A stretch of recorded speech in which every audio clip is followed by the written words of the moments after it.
Hello folks, shintigercurl here, that dude in the straw hat, bringing you yet another wrestling review.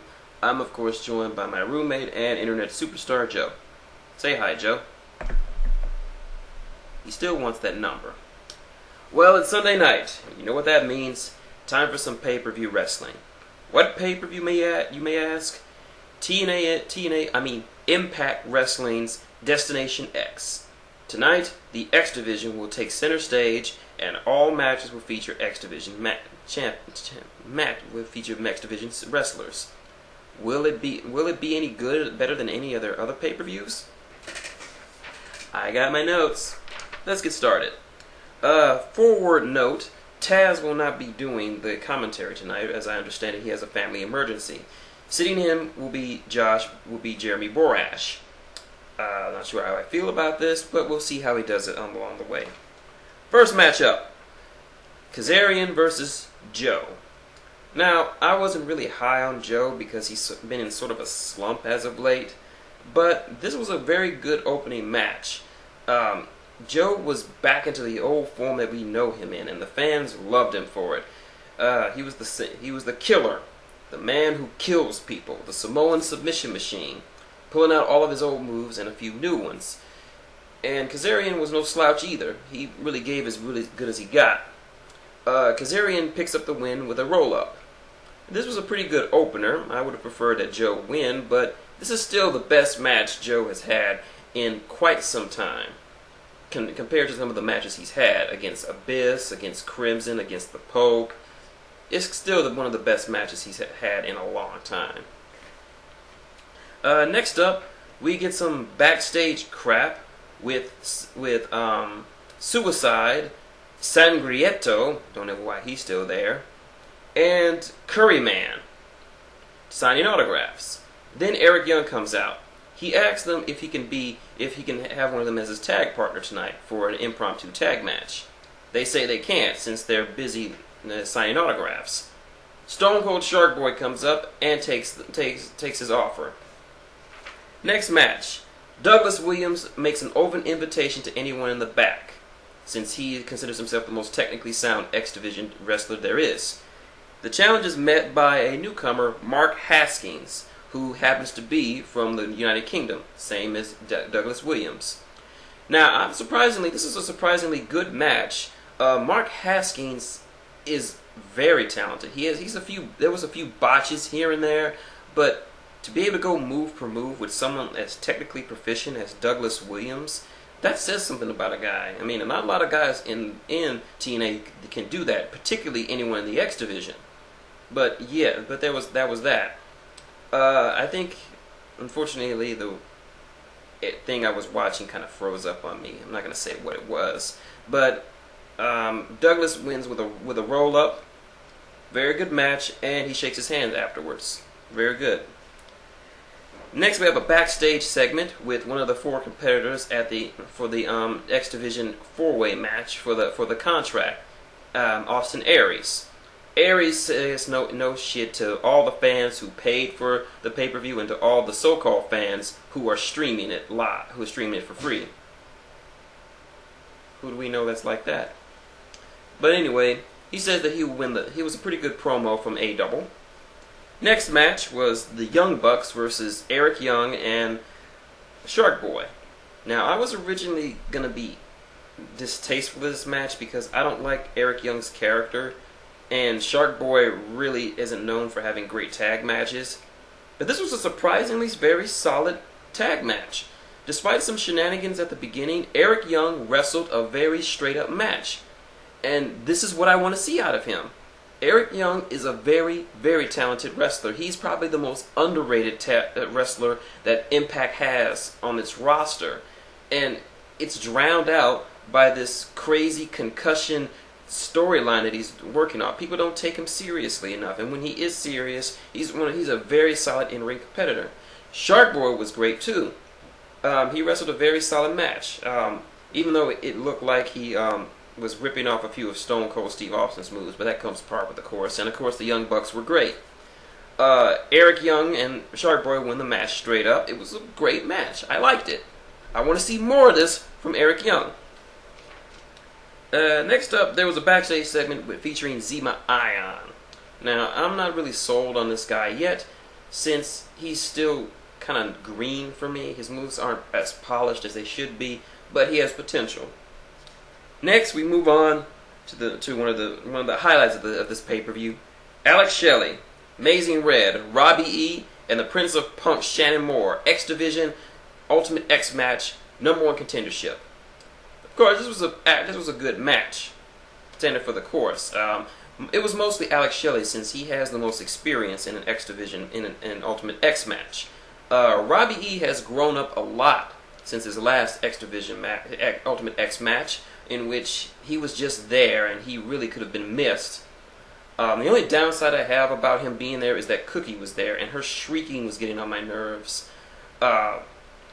Shannon Moore does a pretty good high spot, but it doesn't come to really anything, and Amazing Red was, well, amazing.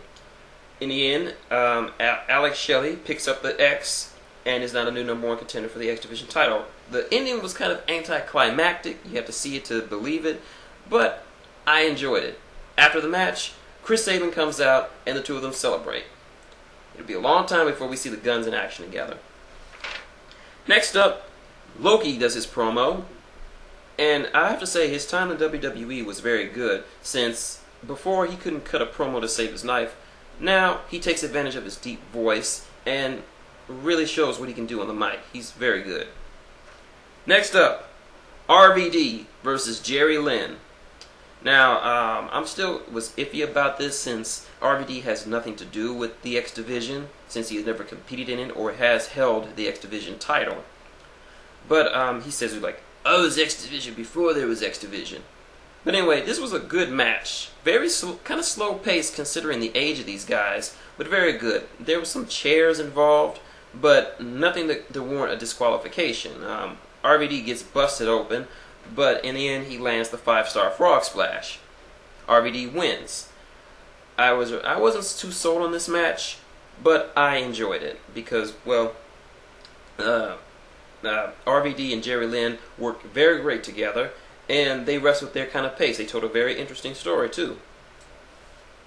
Next up, Jack Evans does a promo, which leads up to one of my two main events for this tonight. Austin Aries, Zima Ion, Loki, and Jack Evans. Winner gets a contract with TNA. Frankly put, to say simply, the match of the year candidate. This was an amazing match. High, fast pace, great spots. Zima has smoothed out his moves somewhat, so he didn't look completely out of pace. Jack Evans looked fucking unbelievable out there, pulling out some straight up video game-esque moves. The A-Double was extremely solid in this match. He didn't do a lot of high-flying moves, but he didn't have to. He's fucking A-Double. And Loki was being Loki, landing those sick kicks and those outrageous maneuvers. Both Loki and A-Double have some history together, so they kept the match from being boring, from being an overall spot fest, doing dual submissions on Zima Ion and Jack Evans. In the end, it was the brainbuster from A-Double that got him the contract.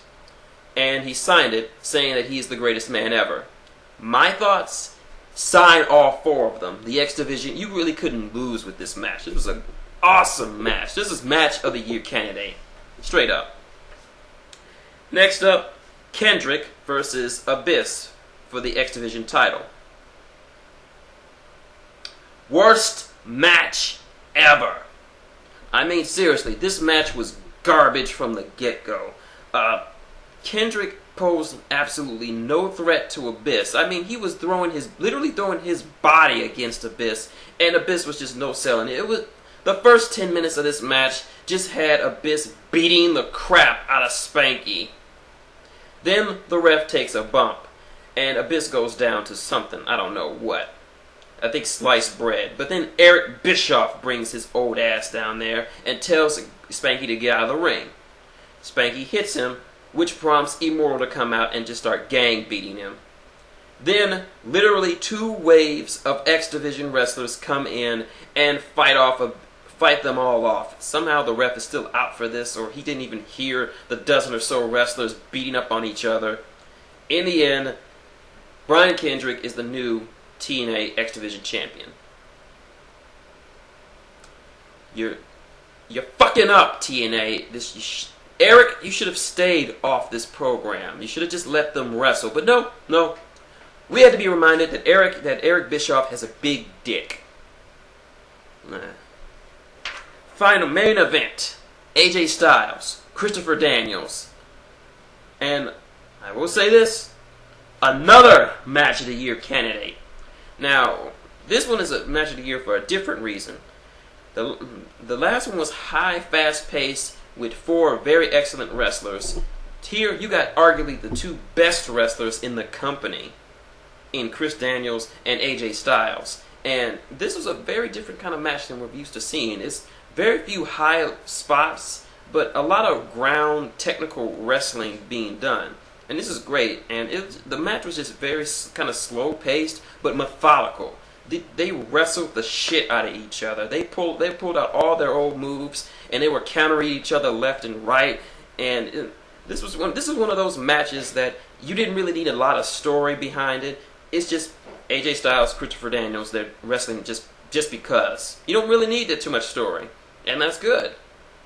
So, after like 20 to 30 minutes of just some of the most breathtaking wrestling you will ever see, AJ Styles wins it by hitting the Spinal Tap, the same move that he won the X Division title with the first time 9 years ago. He wins, but it looks like Christopher Daniels isn't taking it too well, but they shake hands and they hug, and Destination X ends with that. My thoughts? This is TNA's best pay-per-view yet. The wrestling was completely solid up and down this card. It focused on the X Division like it really should have. It was great to see the 6-sided ring back where it should be. Too bad we probably won't see more of this on the weeks to come. The only, and I mean only, bad spot is the title match between Spanky and Abyss. If you watch this pay-per-view, skip this match. If you got TiVo it, just skip it. Just go past it. Do not watch it. It is an insult to everything that this pay-per-view stands for, and it almost ruined it. If it wasn't for the fact that it was sandwiched between 2 match of the year quality matchups. So that's my thoughts on Destination X. And Joe enjoyed it too. Tune in tomorrow when I review Monday Night Raw. It's CM Punk's last Raw before Money in the Bank, and his last time to say whatever he wants before he leaves the WWE. What will he say to Cena? What will he say to Vince? Tune in and find out. But until then, this is shintigercurl, that dude in the straw hat, and Joe, saying goodnight and wrestle on.